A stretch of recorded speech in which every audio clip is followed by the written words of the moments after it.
بسم اللہ الرحمن الرحیم۔ السلام علیکم۔ حضرت لقمان حکیم نبی خدا حضرت ایوب علیہ السلام کے عزیز تھے، اور یہ حضرت داؤد کے دور میں ہوئے تھے۔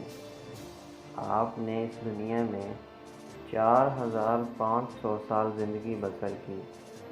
آپ کو خدا نے علم و حکمت سے مالا مال اور بحر و غرق کیا تھا۔